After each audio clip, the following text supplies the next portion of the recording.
Alright, welcome to Grafenwehr, Germany. I'm just going to do a quick overview of the fire control system of the M1 series tank. The first thing we're going to talk about is down at the bottom, you've got 1200. That is obviously the range. That range changes depending on whatever you lase to. Then you have the little box. Not everybody knows what the little box to the top left of the range means. That's called your rated fire box. That means that the loader has a round in the gun tube and he has armed the gun. And the, not represented in game, but the gunner switches are all in the rated fire position. So that's rated fire box. If you don't have that box, you cannot engage targets.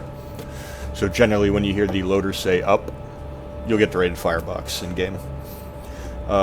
Second point is I'm currently in day channel, my 10 power reticle. This is my target acquisition reticle. It's called wide field of view. You can see I have a nice wide field of view. And then if I spot something, say this moving flank tank, then I can go ahead and go into my 10 power, my near field of view. This is my engagement sight. Generally, 99% of the time we'll be shooting out of this 10 power sight right here. Currently in day channel. Day channel is great. However, as a matter of SOP, we generally use the thermals. In the case of the M1 series tanks, it's your TIS, your thermal imaging system. Nice green background for us, and we can see that we're in white hot currently. So, moving flank tank and thermals. So this is what you want to be scanning in. You can see how bright everything is in Gunnery PC. So easy to pick up targets, easy to identify and track targets. So you want to be shooting out of your TIS primarily. Day channel. TIS. Huge difference. So let's talk about moving the turret and our ballistic solution and lead. We're going to hit escape and go to our settings real quick. Under input, we want to make sure that invert palm switch is off, no check mark in there, and then go to adjust controls. Go to vehicle, and for turret aim, we want to make sure that right mouse button is under the mouse column. Now what that is going to do is mimic how the real tank operates. You have they're called palm switches.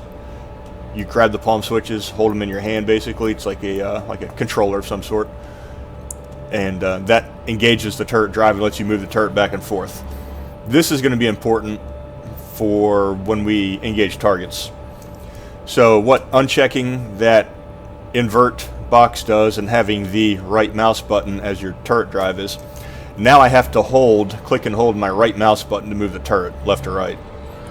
And again, this mimics how it is in a real tank. This is super important when it comes to engaging targets. So we'll start with this moving flank BMP here. I'm going to lase to the target. Now you can see my reticle jumped. See, I got a little play in my reticle now. That is the fire control system trying to figure out my turret tracking rate so it can induce the appropriate amount of lead to hit the target.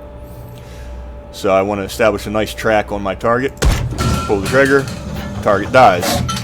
Now I'm still holding my right mouse button, mimicking holding the gunner's power control handles on the real tank, and I still get the turret, still get the reticle drag. Again, the fire control system trying to figure out my turret tracking rate to induce the appropriate amount of lead to hit the target. Well, I don't want that. Not right now because I'm not engaging a target. So all I do is release my right mouse button, and it snaps back to center. Pick up the right mouse button again, and now my reticle is nice and centered. And if I want to engage the moving flank tank, I go ahead and lase to him. I see the reticle jump. That means the range has changed to 2010 at the bottom, and I have a ballistic solution. I have a nice steady track, feeding the appropriate tracking rate to the fire control system, and round on the way, center mass hit, target dies. Again, I got that drag going on in my reticle because it's trying to figure out my turret tracking rate. I don't want that right now, so release my right mouse button, snaps back to center, pick it back up, and now I can drive the turret all nice and pretty. So in a multi-vehicle engagement scenario, we will lase, track on the way, Dump my lead. Pick up a new track on my other target. Red firebox is up. Lase. Turret jump or reticle jumps. Fire. Target. Got the drag. Dump my lead. Relay on the other moving target. Lase. Reticle jump. On the way. Still got the drag. Dump. Lase. On the way. Target. Now, why is that that reticle jump happening?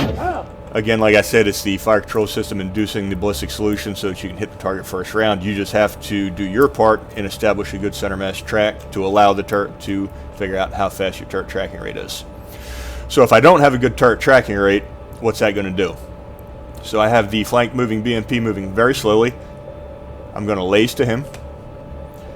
And now I'm going to have a bad track. Let's make my track a little bit slow here. I will shoot behind him because my turret or my track is not good. My fire control system thinks the target's moving slower than it actually is if my track is slow. And I shoot behind. Dump my lead. Get a good laze.